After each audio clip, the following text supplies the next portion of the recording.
नमस्कार दोस्तों, आज हम एक प्रेरक कहानी देखते हैं जो स्वामी विवेकानंद के जीवन में घटी हुई घटना के ऊपर आधारित है, जिसका शीर्षक है मंजिल की सही पहचान।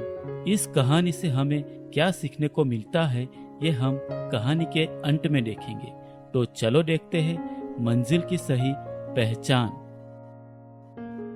एक वक्त की बात है जब स्वामी विवेकानंद जी अपने आश्रम में अपने एक पालतू कुत्ते के साथ बैठे थे। तब एक व्यक्ति स्वामी जी को मिलने आता है, जो देखने में बहुत निस्तेज और दुखी लगता है। वह व्यक्ति आते ही स्वामी जी के चरणों में गिर पड़ता है और स्वामी जी से कहने लगता है कि महाराज महाराज, मुझे कुछ समझ में नहीं आ रहा है महाराज, मैं क्या करूं महाराज, मुझे कोई रास्ता दिखाओ महाराज, मुझे कोई रास्ता दिखाओ।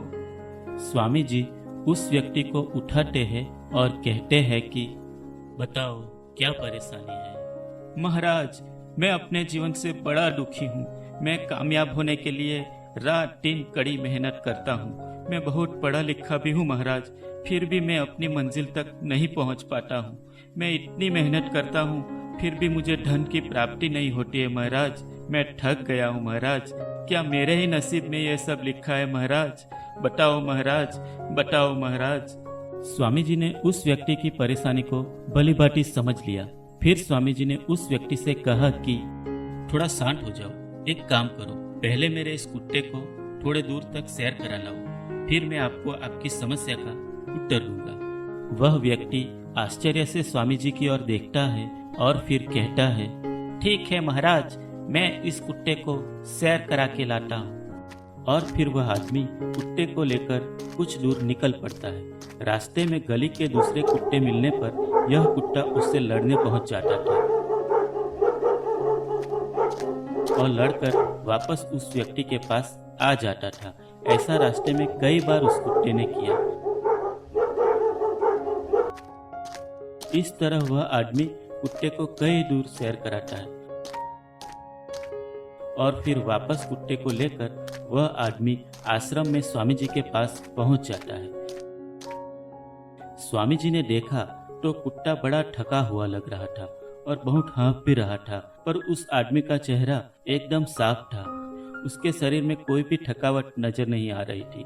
फिर स्वामी जी ने उस व्यक्ति से पूछा कि ये कुत्ता क्यों इतना थक गया है और इतने जोर से क्यों हाँफ रहा है, और आप तो एकदम साफ सुथरे लग रहे हो और थके हुए भी नहीं लग रहे हो, ऐसा क्यों? महाराज, मैं तो सीधा साधा अपने रास्ते पे चल रहा था, लेकिन ये कुत्ता गली के सारे कुत्तों के पीछे भाग रहा था और लड़कर फिर वापस मेरे पास आ जाता था। हम दोनों ने एक समान रास्ता तय किया है, लेकिन फिर भी इस कुत्ते ने मेरे से कहीं ज्यादा दौड़ लगाई है, इसलिए ये थक गया है। स्वामी जी ने मुस्कुराकर कहा, यही तुम्हारे सभी प्रश्नों का जवाब है। तुम्हारी मंजिल तुम्हारे आसपास ही है, वो ज्यादा दूर नहीं है, लेकिन तुम मंजिल पे जाने की बजाय दूसरे लोगों के पीछे भागते रहते हो और अपनी मंजिल से भटक जाते हो। स्वामी जी की यह बात सुनकर उस व्यक्ति को सारी बात समझ में आ जाती है और उसको अपनी गलती का एहसास होता है। फिर वह आदमी स्वामी जी का आभार व्यक्त करता है और कहता है, महाराज, मुझे सारी बातें समझ में आ गई है। मैं मंजिल तक पहुंचने से पहले ही इधर उधर भटक जाता था। आगे से मैं अपना पूरा ध्यान लक्ष्य की ओर रखकर चलूंगा। धन्यवाद महाराज, आभार। तो दोस्तों, इस कहानी से हमें यह प्रेरणा मिलती है कि जब हम कामयाब होने के लिए कड़ी मेहनत करते हैं, फिर भी हम मंजिल तक पहुंच नहीं पाते हैं। उसका कारण हमारा ध्यान इधर उधर भटक जाता है, जबकि मंजिल हमारे सामने ही होती है। बस हमें हमारे मंजिल की सही पहचान करनी जरूरी है और हमारा पूरा ध्यान हमारे लक्ष्य के प्रति होना चाहिए, तो कामयाबी जरूर मिलती है। धन्यवाद।